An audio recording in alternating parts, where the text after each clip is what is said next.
Hello, and welcome to your first episode in this week's podcast. I'm your host, Nathan Lind. Today, we're going to be talking about the world of collegiate football officiating. Everything from the preparation for games to the different levels and rules and mechanics that set us as officials apart from all the other ones. I just completed my 4th year in college football officiating. I'm currently with a crew that is with many parts from the state. We work in the Kansas Community College Jayhawk Conference as well as the Collegiate Athletics Conference. I'm fortunate enough to be a part of a group of officials in Wichita who attend meetings every Tuesday starting in March after basketball season. We attend these meetings and talk for about 2 straight hours. Normally we go over 7 to 10 questions from the Big 12's preseason test, and then we watch film trying to focus on different things. We look at penalties, why this is or is not a foul. Then we look at mechanics, why this official did or did not see this action that led to a foul because of their positioning. At these meetings, we have many levels represented. Our leader's name is Robert Richardson. He is on Mike DeFee's crew as an umpire in the Big 12. He is currently in the NFL's developmental program. Robert was selected to officiate the national championship game in 2017 with Alabama and Clemson, what was said to be one of the greatest football championship games of all time. We have had others that attend our meetings as well, who work in the Mountain West and the Southland Division I conferences. We have several guys that officiate in the MIAA, and this is the conference that Emporia State is in, considered to be one of the best Division II football conferences in the United States of America. Here's a fun fact for you. Out of the last 14 national championships in Division II football, the MIAA has been involved in 13 of them. That includes the teams playing in them, the conference is officials, or us hosting the event. Wow, what a great conference the MIAA is. Fort Hays State came out of nowhere this year and surprised many by winning the MIAA conference this year. After the guys in D2, we have so many guys like me who work in the Kansas Jayhawk Community College Conference as well as the KCAC and the Great American Division II Conference, the Heart of America Conference as well. Typically, we have about 15 to 30 guys on these Tuesday night meetings. Many of us are going to meetings weekly, spending at least a few $100s on camps or clinics to get recognized by their league supervisors in order to work in their leagues. We also officiate a lot of spring football from the middle of March till about the first week of May. Even though officiating could be seen as a favorite hobby for many of us, it is something we're dedicated in and strive to get better each time we're on the field or even in a meeting.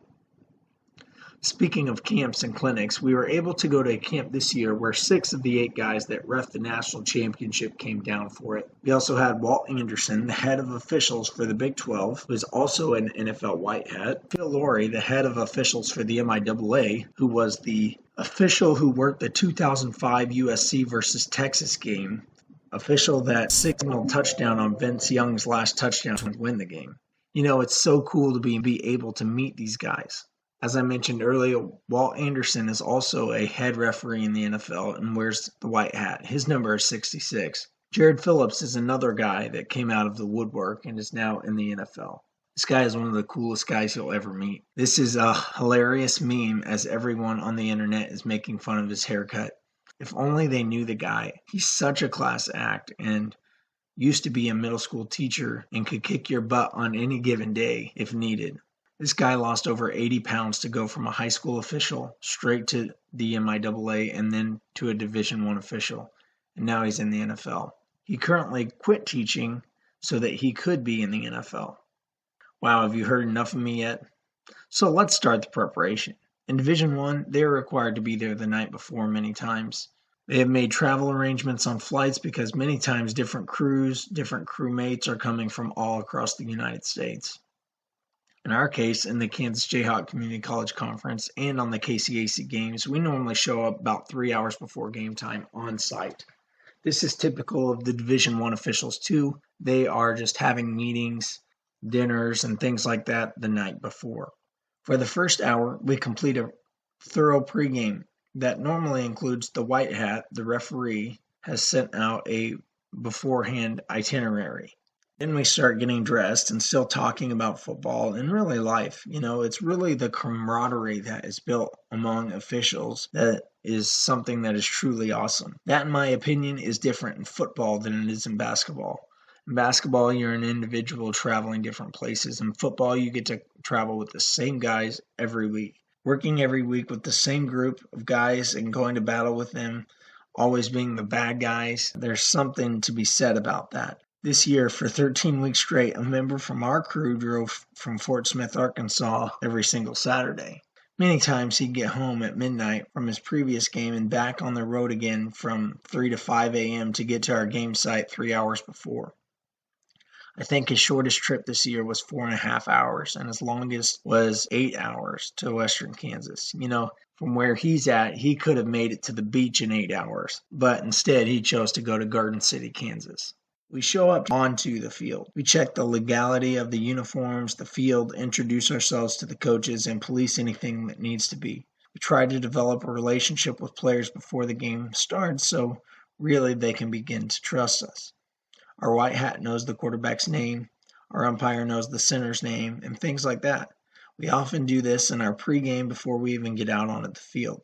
We officiate what's normally amounts to about 170 to 220 plays in a football game. Normally that lasts around 2 hours and 45 minutes to 3 hours. This year we had one game, 91-0, and we ran the clock the whole second half. We had a game going to double and triple overtime, and a game that was 6-2. It was a crazy season, but we sure enjoyed it. After the game site, we normally record our penalties and put them in a software program called QuickRef. We have to add descriptions to what we saw on the field, and many times are evaluated on our calls and what we called and didn't call. We get graded every game, but normally the hardest graders are really ourselves. Then comes Sunday. That's the day we get and can truly see if we saw what really happened or not. We say film never lies. Then we start the week over again, looking back on the previous week, looking forward to what we can do for this week. Gotta love college football. This will be my first Saturday, November 18th, that I've had free since July because of football. I hope you've enjoyed some stuff you probably never really knew about football officials and how much commitment and dedication it takes to even work at that level. Trust me, we don't show up on game day and think we know what we're doing. If we're preparing for a 12 to 14 week season, we meet from March to July for 2 hours a week. That's more time in the classroom preparing for what's to come than on the field actual game time. Next time you yell at an official, think about it. If you would like to be in their shoes. We have lives and families. We miss our kids' sporting events on the weekends because we enjoy and want to get back to a game that we love. We miss concerts and valuable family time over the weekends that many people have. To put into perspective, gone 14 Saturdays during the season, about 3 during the preseason, and about 3 to 4 during the spring season. That's about 20 Saturdays of our 50 during the year. My plug to you is we need officials. If you want to be an official, please contact me and I can get you in touch with the right people. Thanks so much for listening to my podcast. I hope you have a tremendous day.